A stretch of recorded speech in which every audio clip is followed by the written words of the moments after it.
seu coração? Quem é que mora no seu coração? Quem é que para pra lhe dar a mão? Se sua vida tá sem direção, você só para dar a mão. Se alguém mora no seu coração, o coração daquele que ajuda deve estar no amor de Jesus. Pois se Cristo não fizer morada, de nada vai estender sua mão.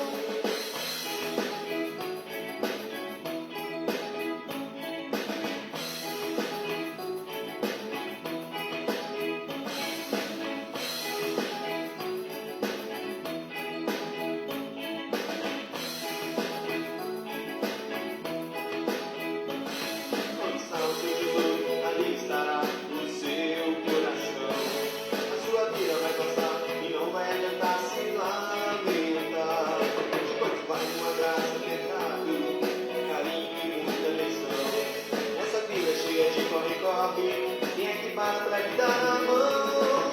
Quem é que mora no seu coração? Quem é que mora no seu coração? Quem é que mora no seu coração? Quem é que mora no seu coração? Quem é que mora no seu coração? Quem é que mora no seu coração? Quem é que mora no seu coração? Quem é que mora no seu coração?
Nosso cordial boa noite a todos que acompanham este momento devocional da Congregação Evangélica Luterana Concórdia de Primavera do Leste. Como sempre, é uma alegria podermos meditar na Palavra do Senhor.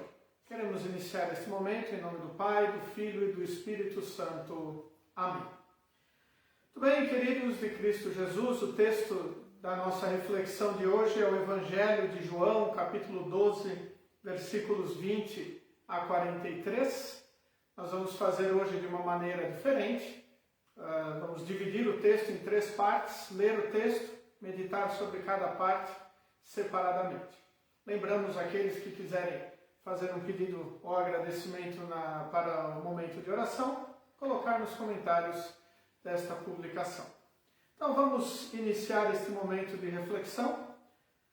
João capítulo 12, primeira parte dos versículos 20 a 26, onde encontramos assim registrado. Entre o povo que tinha ido a Jerusalém para tomar parte na festa, estavam alguns não-judeus. Eles foram falar com Filipe, que era da cidade de Betsaida, na Galiléia, e pediram: Senhor, queremos ver Jesus. Filipe foi dizer isso a André, e os dois foram falar com Jesus. Então ele respondeu: Chegou a hora de ser revelada a natureza divina do Filho do Homem. Eu afirmo a vocês que isto é verdade. Se um grão de trigo não for jogado na terra e não morrer, ele continuará a ser apenas um grão. Mas se morrer, dará muito trigo. Quem ama a sua vida não terá a vida verdadeira, mas quem não se apega à sua vida neste mundo ganhará para sempre a vida eterna. Quem quiser me servir, siga-me, e onde eu estiver, ali também estará esse meu servo. E o meu Pai honrará todos os que me servem. Muito bem, deste primeira parte, nós queremos destacar aqui, alguns não-judeus fora do povo de Israel, querendo ir ver Jesus. Querendo ir ouvir as palavras do Mestre, querendo conhecer aquele que estava realizando milagres, que estava fazendo coisas maravilhosas e, mais importante de tudo, que anunciava a mensagem de amor, de paz e de vida eterna. Mas notem bem, no início, no versículo 23, quando Jesus diz assim: Chegou a hora de ser revelada a natureza divina do Filho do Homem. Aqui nós temos uma coisa muito importante para expormos sempre e lembrarmos. Jesus é verdadeiro homem e verdadeiro Deus. Infelizmente, muitas pessoas ensinam que Jesus não era verdadeiro Deus. Era um grande sábio apenas, era até uma reencarnação de outros sábios que passaram. Mas na realidade Jesus é verdadeiro homem e verdadeiro Deus. Aqui ele começa a revelar a sua natureza divina para aqueles que estão a buscar este Salvador. Então nunca podemos deixar de lado esta certeza. Jesus Cristo, aquele que morreu na cruz, é verdadeiro Deus. Deus se humanou em Cristo para nos salvar. E então, nos versículos seguintes, Jesus está falando do grão de trigo. Então, o grão é preciso ser enterrado e morrer para então dar fruto. E aqui é o ensino que Cristo estava também falando, de que ele deveria morrer para nós termos o perdão, a nossa salvação. E da mesma maneira, a nossa vida material, ela tem que ser deixada em segundo plano, comparado com a nossa vida espiritual. Isto não quer dizer que não precisamos nos preocupar materialmente com a nossa subsistência, em trabalhar para ter os nossos recursos. Não é isto. O que Jesus está falando aqui, de perder a vida, de ganhar a vida, é que a nossa vida aqui tem que estar apegada àquele que é fiel. Aquele que prometeu e cumpriu o nos buscar, nos dar a salvação pela sua morte na cruz. Por isso a nossa vida só tem sentido aqui neste mundo quando ela é uma vida de serviço ao Salvador Jesus. Uma vida de testemunhar que o sacrifício de Cristo é o suficiente para a nossa salvação. Versículo 25: quem ama a sua vida não terá a vida verdadeira, mas quem não se apega à sua vida neste mundo ganhará para sempre a vida verdadeira. A vida verdadeira é confiar em Cristo. Nós vamos voltar a este assunto no final da nossa reflexão. A segunda parte desse texto bíblico, João capítulo 12, dos versículos 27 até o versículo 36, os quais dizem assim. Jesus continuou: agora estou sentindo uma grande aflição. O que é que eu vou dizer? Será que vou dizer, Pai, livra-me desta hora de sofrimento? Não, pois foi para passar por esta hora que eu vim. Pai, revela a tua presença gloriosa. Então do céu veio uma voz que dizia: eu já a revelei e a revelarei de novo. A multidão que estava ali ouviu a voz e dizia que era um trovão. Outros afirmavam que um anjo tinha falado com Jesus. Mas ele disse: não foi por minha causa que veio esta voz, mas por causa de vocês. Chegou a hora de este mundo ser julgado, e aquele que manda nele será expulso. E quando eu for levantado da terra, atrairei todas as pessoas para mim. Ele dizia isso para indicar de que maneira iria morrer. A multidão perguntou: a nossa lei diz que o Messias vai viver para sempre. Como é que o Senhor diz que o Filho do Homem precisa ser levantado da terra? Quem é esse Filho do Homem? Jesus respondeu: a luz estava com vocês ainda um pouco, a luz estará com vocês ainda um pouco mais. Vivam a sua vida enquanto vocês têm essa luz, para que a escuridão não caia de repente sobre vocês. Quem anda na escuridão não sabe para onde vai. Enquanto vocês têm a luz, creiam na luz, para que possam viver na luz. Nesta segunda parte, nós queremos destacar aqui, quando Jesus fala qual era o tipo de sua morte, o ser levantado. Lembramos ali o texto que nós refletimos, se não me engano, 2 semanas atrás, quando Jesus fala de que o Filho do Homem deveria ser levantado como a serpente foi levantada no deserto. Então Jesus está mostrando a sua morte, a morte de cruz. E então aqueles que estavam ao redor dele perguntam: mas o Filho do Homem precisa ser levantado? Porque a lei nos diz que o Messias vai viver para sempre. Estavam longe a percepção de lembrarem das promessas da vida eterna em Cristo Jesus. Porque nós vivemos já na promessa cumprida da morte e ressurreição de Jesus. Sim, o Messias vive para sempre. Ele ressuscitou da morte, garantindo que nós também vamos ressuscitar para a vida eterna. E aqui vem uma das coisas extremamente importantes que a palavra de Deus nos traz. Quando ele diz que nós devemos viver na luz. Porque aquele que não vive na luz, ou seja, que vive na escuridão, ele não sabe para onde vai. Viver na luz é confiar em Cristo. Viver na luz é saber que Jesus é o nosso Salvador, porque nós vamos para a vida eterna. Nós temos o nosso caminho definido, se nós vivemos na luz da palavra de Deus, que é a salvação eterna. Aquele que não tem essa luz, ele não tem a salvação. Ele irá viver uma vida de sofrimentos, uma vida longe da presença de Deus. Por isso, é tão importante quando nós ouvimos a palavra de Deus, quando ela nos orienta, através do Salmo 119, 105, dizendo: lâmpada para os meus pés é a tua palavra e luz para os meus caminhos, nos mostrando que o caminho apegado a Jesus é um caminho iluminado. É um caminho que nos conduz para o destino final da salvação eterna. E isso é maravilhoso. Por isso nós, enquanto estivermos aqui neste mundo, temos que viver apegados a esta palavra. Temos que viver apegados a esta certeza da salvação eterna, que nos foi conquistada única e exclusivamente por Jesus. Não há outro caminho, outra verdade, outra vida. Somente Jesus é o Salvador, pois Ele é o Messias.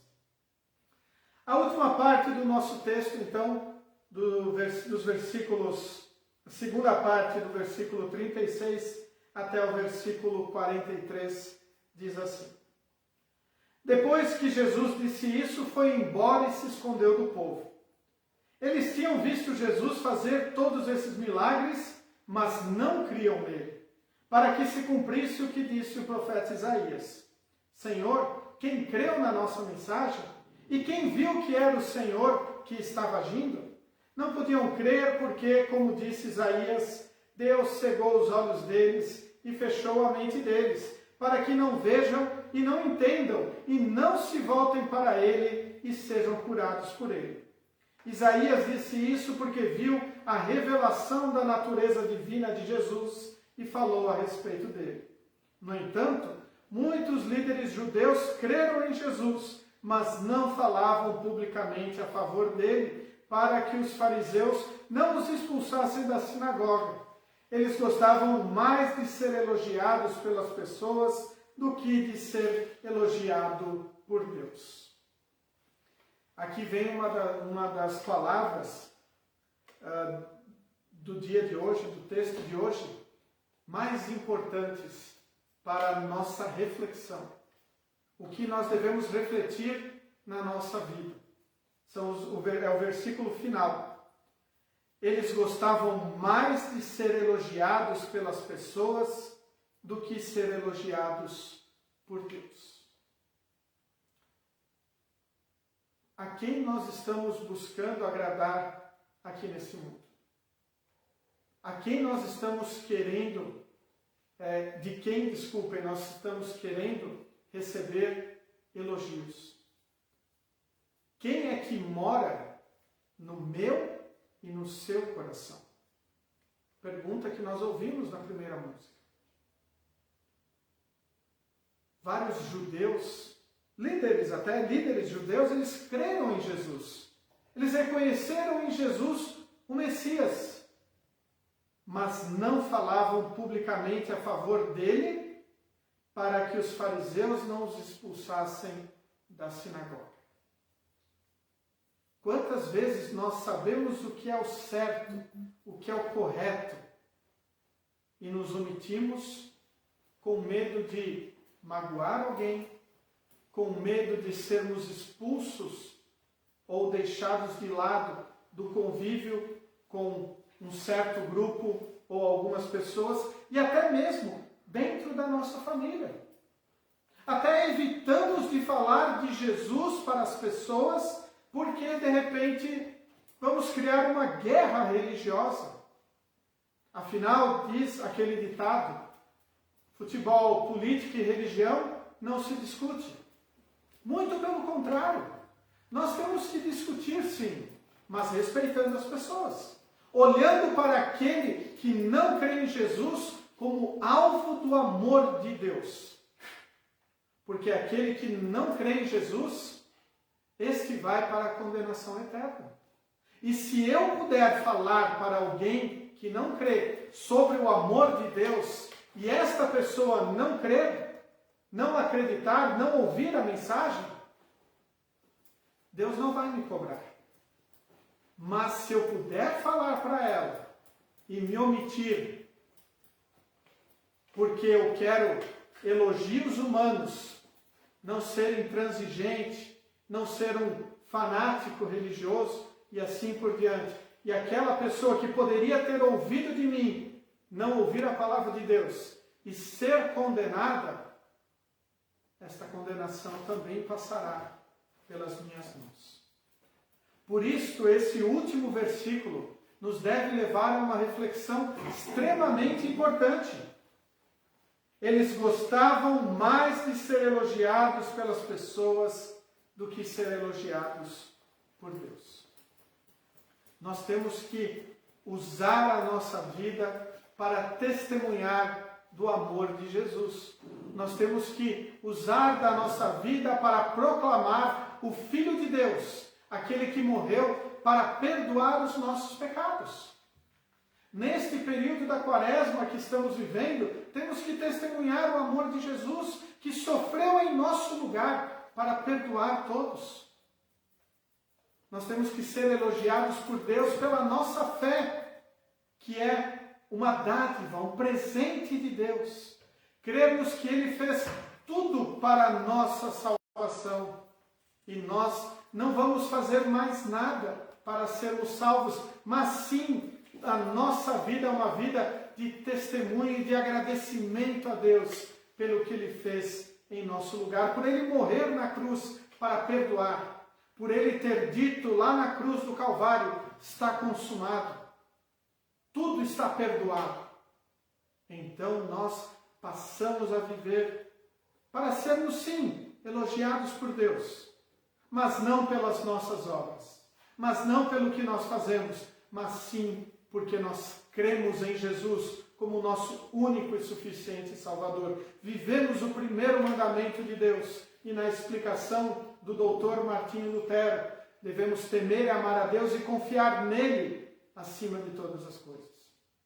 Confiar nele acima de todas as coisas é confiar que a salvação é única e exclusiva em Cristo Jesus. É saber que nossas orações têm que serem dirigidas a Ele como nosso único e verdadeiro mediador, pois não existe outro mediador entre Deus e os homens que não seja Cristo Jesus, homem, aquele que morreu na cruz para nos perdoar. Por isso, queridos, e Cristo Jesus, a nossa reflexão de hoje nos leva a sempre querermos fazer como aqueles não-judeus que não pertenciam ao povo de Israel, que foram ir ver Jesus, queriam ver Jesus. Nós temos que diariamente buscar a presença de Deus em nossa vida, seja através do meditar na palavra, seja através de ir na casa de Deus, num culto, de nos conectarmos na internet para assistirmos cultos e meditações. Também nós devemos confiar que a morte de Cristo foi suficiente para a nossa salvação e então andarmos na luz de Deus. Esta luz que ilumina o nosso caminho para termos a salvação eterna. E por fim, devemos buscar ser elogiados por Deus. Devemos, aliás, querer ser elogiados por Deus e não pelos homens. Por isso, o nosso viver da nossa fé tem que ser um viver digno do Filho de Deus, ou digno de um Filho de Deus. Vivermos para Deus aqui, não importando se vamos agradar ou não aos seres humanos. Lembrando, todos aqueles que estão ao nosso redor são alvo do amor de Deus.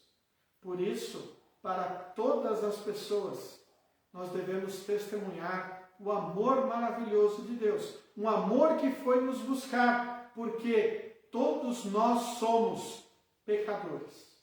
Todos nós merecemos a condenação eterna. Mas Deus, em seu amor, veio nos buscar. E então, eu tenho a certeza da salvação quando eu creio que Jesus é o meu Salvador. Não quando Ele é meio Salvador, ou quando há outros caminhos para a salvação. Eu somente vou receber elogios de Deus quando eu crer em Cristo como meu Salvador. E isto eu só recebo mediante a ação do Espírito Santo na palavra, no batismo. Por isso, queridos, em Cristo Jesus, nós temos que estar firmados em Cristo como nosso único e suficiente Salvador. E este período da Quaresma sempre nos leva à reflexão do que Jesus sofreu para nos dar a salvação. E aí eu volto um pouquinho na segunda parte, onde diz o seguinte: Agora estou sentindo uma grande aflição. Palavras de Jesus. O que é que eu vou dizer? Será que eu vou dizer, Pai, livra-me desta hora de sofrimento? Não, pois foi para passar por esta hora que eu vim. Cristo veio para sofrer, morrer, ressuscitar e nos salvar. Por isso, se nós estamos passando por algum tipo de sofrimento, devemos confiar em Deus, pois Ele já sofreu para a nossa salvação. E lembramos as palavras do apóstolo Paulo na carta aos Romanos. Todas as coisas cooperam para o bem daqueles que amam a Deus. Que nós sempre estejamos firmados em Cristo. E firmados em Cristo temos a certeza de que recebemos perdão, vida e salvação. E nesta certeza, eu não guardo isto só para mim, mas eu compartilho. Compartilho com todos que estão ao meu redor, para que todos também recebam perdão, vida e salvação. Que Deus em Cristo sempre nos abençoe a vivermos nesta certeza, hoje e sempre. Amém.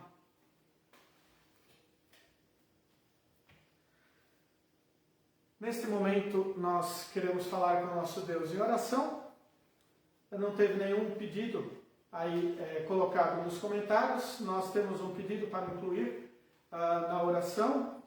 Nós queremos orar pelo pastor Genivaldo Wagner, de São Vicente, São Paulo. O pastor Genivaldo, ele sofreu um infarto no final de semana e ele está internado, fazendo exames, no aguardo para fazer o cateterismo, para aí ver mais qual toda a necessidade que ele precisa passar. O pastor Genivaldo foi meu colega no seminário, então nós também queremos estar orando por ele, também pela congregação de São Vicente, da Paz de São Vicente, que também fica nessa ansiedade ali por ter o seu pastor aí passando por esses momentos de dificuldade. Também oramos por todas as famílias que estão afetadas pelo Covid-19, seja por membros da família doentes ou por membros da família que vieram a falecer. Então vamos falar com o nosso Deus em oração. Onipotente e eterno Deus, querido Pai Celeste, nós te agradecemos todas as bênçãos que tu derramaste sobre a nossa vida. Obrigado, sobretudo, Senhor, por tu teres enviado o teu Filho Jesus para sofrer e morrer em nosso lugar e assim perdoar todos os nossos pecados. Cristo também não ficou morto, mas tu o ressuscitaste para que ele também vencesse a morte e nos desse a certeza que nós também vamos ressuscitar para a vida eterna. Por isso, querido Deus, pedimos que continues a fortalecer a nossa fé, para que nós sejamos elogiados por Ti pelo nosso crer e não buscarmos elogios mundanos pelo nosso viver. Querido Deus, abençoa-nos para que estejamos sempre firmados em Cristo como nosso único e suficiente Salvador. Onipotente e eterno Deus, também queremos pedir por todos aqueles que estão passando por dificuldades, sejam materiais ou espirituais. Olhe, Senhor, e abençoe todas as famílias que foram afetadas pelo Covid-19. Tanto aqueles que têm algum membro da sua família, do seu convívio que está acamado, internado por causa desse vírus, ou alguma família que teve um familiar que faleceu decorrente desse vírus. Esteja, Senhor, estendendo a tua mão amorosa, a tua mão protetora, para que possam vencer esta batalha e sempre recebendo o teu consolo e o teu conforto em Cristo Jesus, que garante que nós, que confiamos nele como nosso Salvador, vamos viver na eternidade ao teu lado. Também, querido Deus, queremos pedir pelo nosso colega, o pastor Genivaldo Wagner, que sofreu um infarto no último final de semana. Obrigado, Senhor, por toda a tua proteção. Pedimos, Senhor, que continues a abençoá-lo na sua recuperação e também no cateterismo que ele deverá passar. Esteja, Senhor, abençoando esse teu filho, também como a congregação a qual ele pastoreia, para que também esteja confiante na tua providência e no teu amor. Tudo isto, querido Deus, nós te pedimos e agradecemos em nome de Jesus, o nosso Salvador. Amém. Queremos aqui ainda frisar aqueles que estão nos acompanhando. Nós temos pessoas nos acompanhando de Maringá, Novo Hamburgo, também de Primavera do Leste. É uma alegria sempre estar aí com nossos irmãos na fé em todo o país, nos acompanhando neste momento devocional. Assim, encerramos este momento devocional, lembrando que na próxima quarta-feira nós teremos o nosso próximo encontro. Que Deus esteja a abençoar a todos. Uma boa noite.